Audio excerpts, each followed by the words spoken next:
नहीं, रुक जाइए, ये उचित नहीं होगा। अपने अशुभ पग लेकर आप माता के भवन के भीतर प्रवेश नहीं कर सकते। प्रतीत होता है इनके दम ने इनकी दृष्टि बाधित कर दी है। जो इन्होंने यहाँ कैलाश में अपना पग रखने की सोची, निश्चित ही इनका अंत अब समीप है।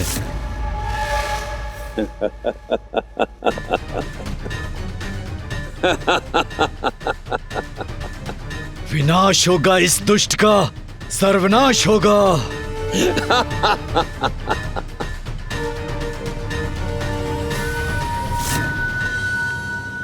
दंबासुर करेगा अब कैलाश का निर्माण।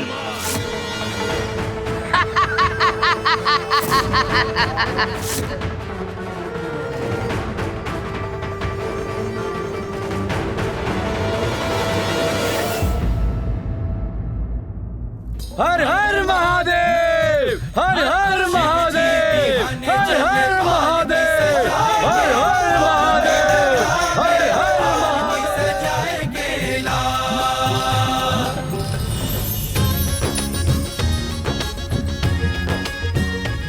अब हमारे कैलाश लौटने और इस पावन स्थान से जाने का समय आ गया है उमा। माँ के साथ पुनः कैलाश लौटना सबसे सुखमय क्षण होगा।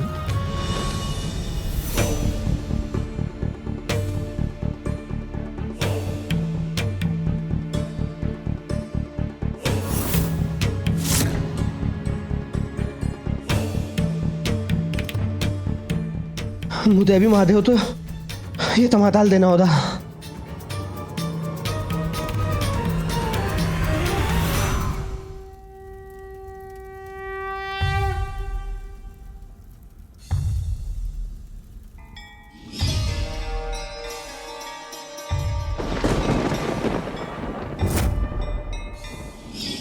आज से इस पुण्य स्थान का नाम होगा एकाम्रम, अर्थात आम का वो वृक्ष जिसकी छाया में पार्वती ने अपना कठोर तप सार्थक किया, जहां हमारा पुनर्मिलन हुआ।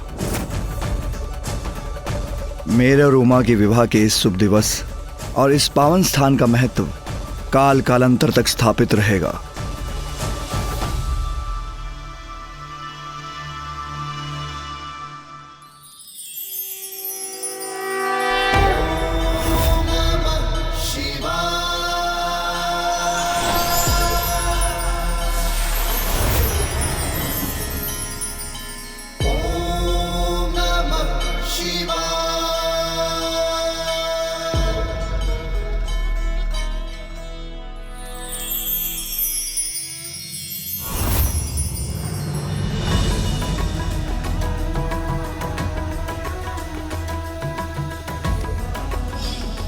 यहां स्थित जिस शिवलिंग की उपासना कर उमा ने मुझे प्रसन्न किया,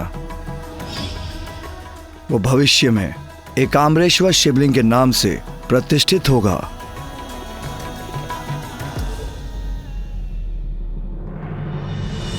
इस रूप में मैं यहां इस तीर्थ स्थल पर अपने भक्तों को दर्शन देकर उनकी मनोकामनाएं पूर्ण करूंगा।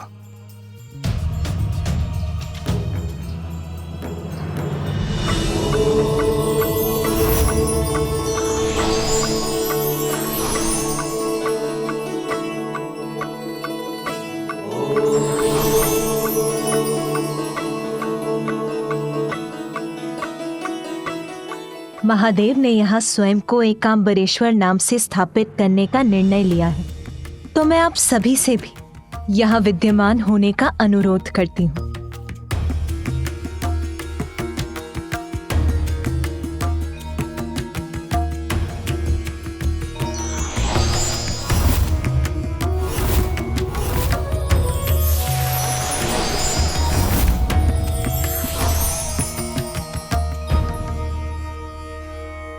माता पार्वती, प्रभु महादेव,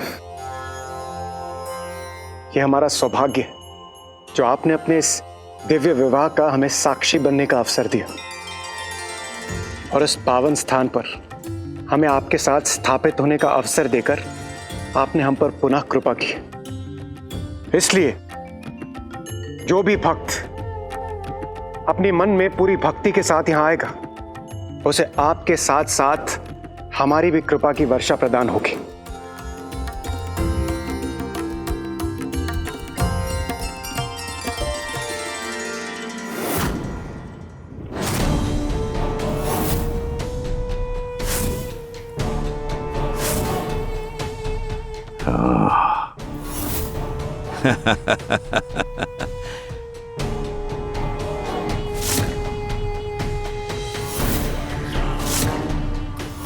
तो ये है वो स्थान जहां महादेव विराजते हैं।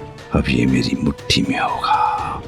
महादेव बहुत विराज लिया आपने यहाँ, अब मेरी बारी है।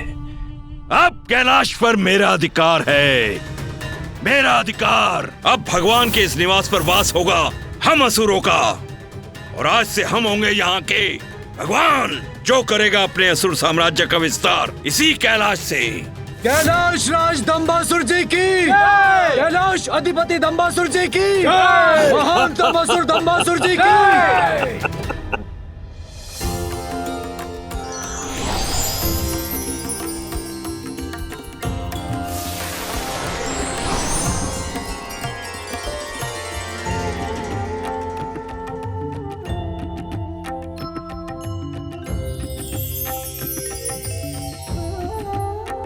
मैं यहां वरदराज रूप में स्थापित रहूंगा और अपने भक्तों को दर्शन देकर उनकी इच्छा पूर्ण करूंगा।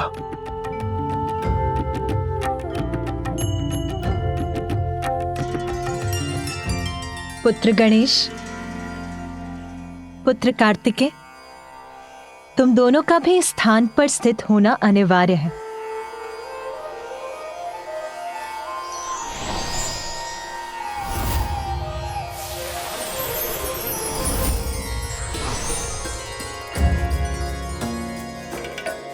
यहाँ पुत्र कार्तिकेय का मंदिर कुमार कोट्टम के नाम से जाना जाएगा।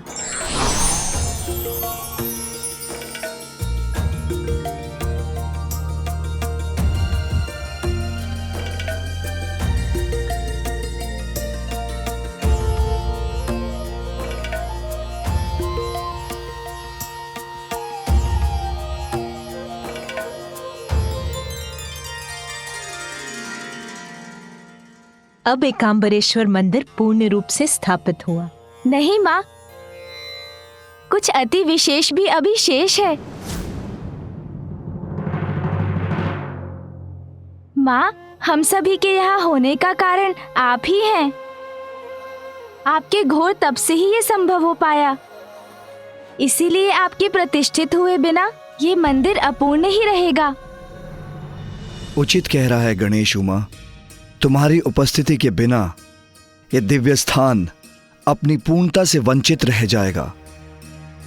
इसलिए तुम्हारी दिव्यता का यहां स्थित होना अति आवश्यक है।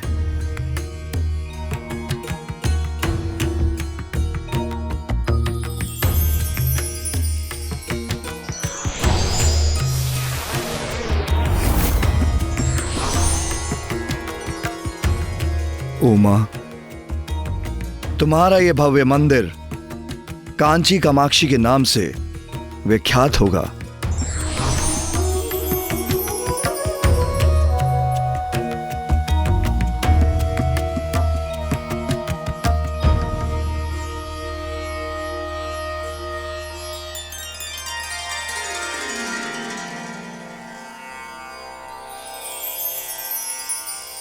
और हम सभी यहां आंशिक रूप से विद्यमान रहेंगे और यह स्थान एक पवित्र तीर्थ के रूप में जाना जाएगा।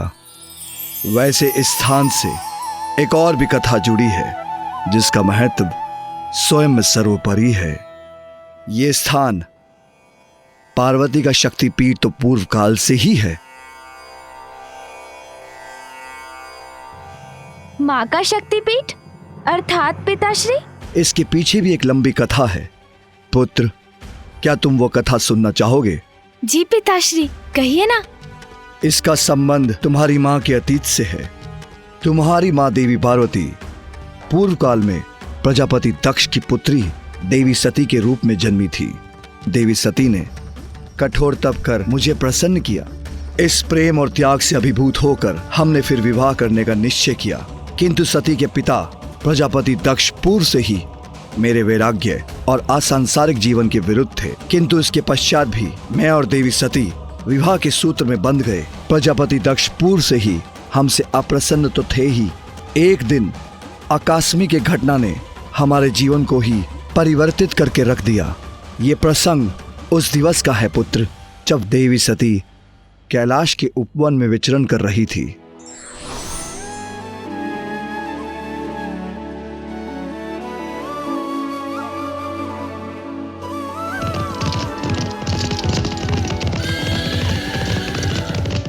किसके रथ की ध्वनि है ये?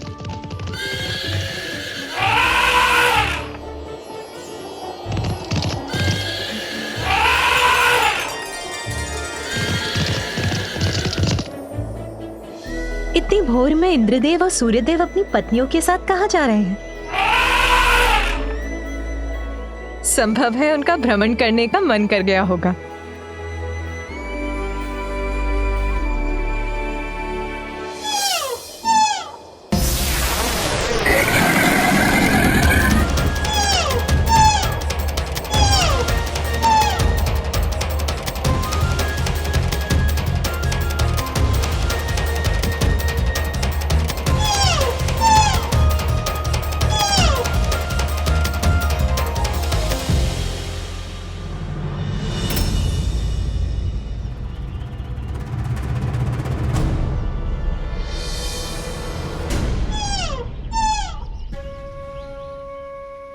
देवी रोहिणी ने मुझे देखकर भी अनदेखा क्यों कर दिया?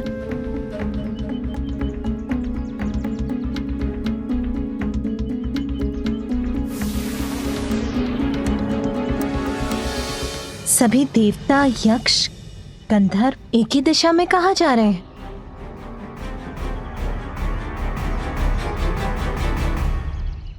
नंदी जी, आज कहीं कोई भव्य उत्सव का आयोजन हो रहा है क्या, जहां सभी जा रहे हैं? सत्य कहूं भी तो कैसे माता, पर असत्य आपसे कह नहीं सकता। माता, आपके पिताजी महाराज दक्ष प्रजापति ने एक महायज्ञ का आयोजन किया है। ये सभी वहां आमंत्रित हैं और अतिथि बनकर वहीं जा रहे हैं। पिताश्री ने महायज्ञ का आयोजन किया है? फिर तो महादेव और मुझे भी अवश्य निमंत्रण दिया होगा। किसी ने मुझे बताया क्यों नहीं? माता, आपको किसी ने इसलिए कुछ नहीं बताया क्योंकि आपके और महादेव के लिए वहां से निमंत्रण नहीं आया है।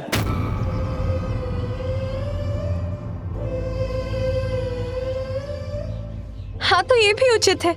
पिताश्री को अपनी पुत्री को बुलाने के लिए निमंत्रण भेजने की क्या आवश्यकता है? पिताश्री के महायज्ञ में जाना तो पुत्री का कर्तव्य होता है। मुझे महादेव से बात करनी होगी। हमें शीघ्र प्रस्थान करना चाहिए। माता सुनिए, माता।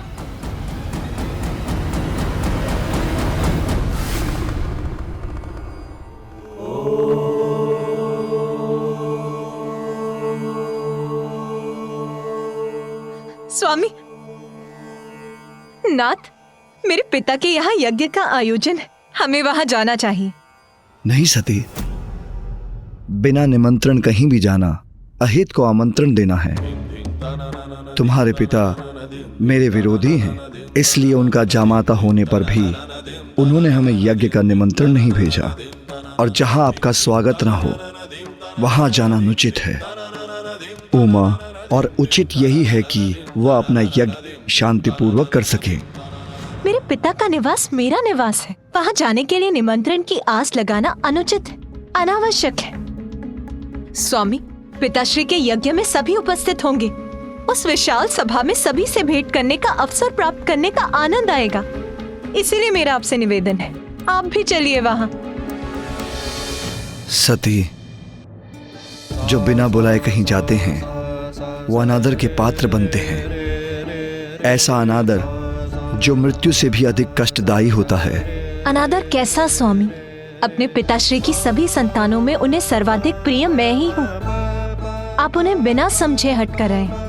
क्या संभव है आप आमंत्रण नहीं प्राप्त होने को अपना अनादर समझ बैठे हैं? सती, तुम्हारा पति हूं मैं, और तुम्हें समझाना मेरा कर्तव्य है कि यदि यज्ञ में वो हमारी उपस्थिति नहीं चाहते हैं तो हमें तुम्हारे पिता की इच्छा का मान रखना चाहिए। मेरे पिता की इच्छा स्वामी? हाँ सती, हमें वहां देखकर उनका क्रोध जागृत होगा और क्रोध से उनका यज्ञ असफल होगा। स्वामी, संभव है उन्होंने हमें निमंत्रण इसीलिए नहीं भेजा कि उन्हें ज्ञात है आप उनसे कितनी घृणा करते हैं। इसके विपरीत तुम्हारे पिता को ही मैं सदैव अप्रिय रहा, किंतु फिर भी तुमने मुझसे विवाह किया। जिस विवाह को स्वीकार करने के लिए ब्रह्मदेव ने उन्हें विवश किया, इस बात से वो आज तक व्यथित हैं, जिसके कारण वो मात्र मुझसे ही नहीं, वो तुमसे भी क्रोधित हैं। आप दोनों के परस्पर मतभेद का प्रभाव मैं स्वयं पर नहीं ले सकती। चलिए प्रभु, हमें जाना चाहिए। सती, इच्छा जब हठ का रूप ले लेती है तो उसका परिणाम सदैव विनाशकारी होता है। हट मैं नहीं, आप कर रहे हैं स्वामी। पुत्री का पिता के यहाँ जाना विनाशकारी कदापि नहीं हो सकता। मैं आपसे निवेदन करती हूँ नाथ, यदि और कोई कारण नहीं है तो मेरी इच्छा पूर्ण करने के लिए ही वहां चलिए। सती, यदि तुम जाने का निर्णय ले ही चुकी हो तो मैं तुम्हें रोकूंगा नहीं, किंतु इसके बाद भी मैं कदापि तुम्हारे साथ नहीं जाऊंगा। अभी आप ही ने कहा कि हट उचित नहीं, और अब आप ही अपने हट पर अडिग हैं। उचित है फिर, मैं आपकी पत्नी अवश्य हूं, किंतु मैं अपने पिता की पुत्री भी हूं, इसीलिए मैं वहां अवश्य जाऊंगी। दुख तो इस बात का कि विवाह के उपरांत प्रथम बार मैं वहां अकेले ही जाने के लिए विवश हूं। जैसी तुम्हारी इच्छा, किंतु नंदी और अन्य गणों को अपने साथ लेके जाना।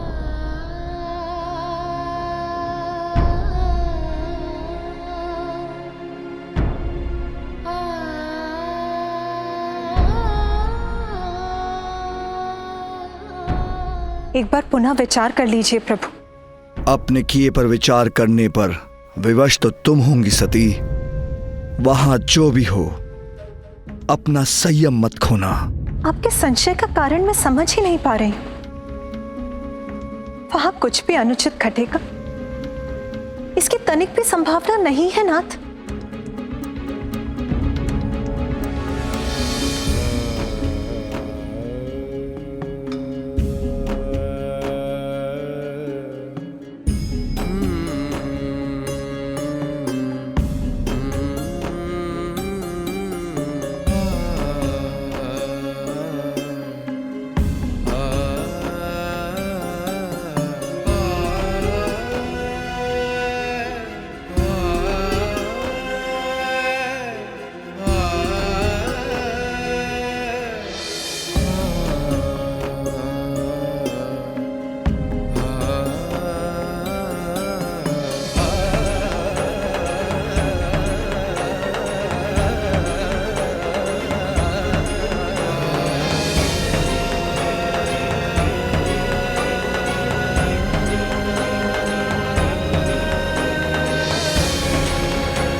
पिताश्री माँ और बहनों से भेंट करने के लिए अधीर हो रही। आप यही प्रतीक्षा कीजिए, मैं भीतर जाती हूँ।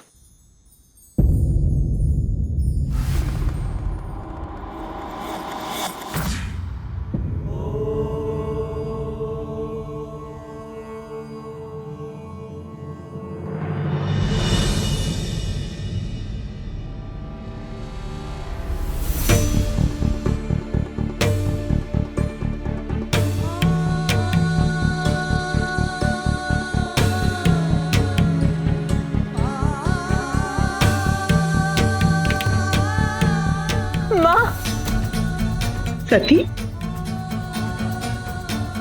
सती के यहाँ आने से कोई अनिष्ट न घटित हो जाए।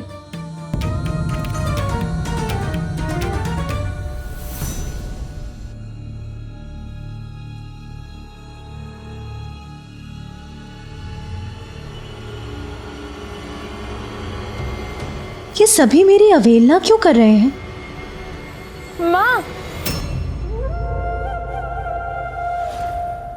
सती पुत्री, तुम यहाँ?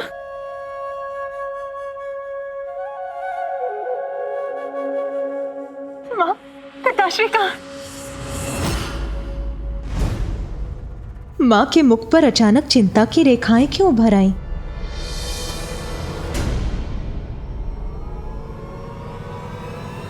पिताश्री,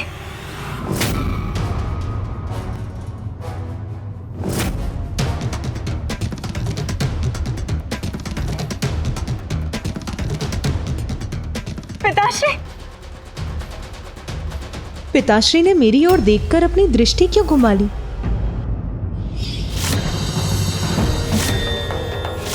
पिताश्री के मुख पर आए इस दुखद भाव से प्रतीत होता है कि अवश्य ही वहाँ कोई अप्रिय घटना घटी होगी।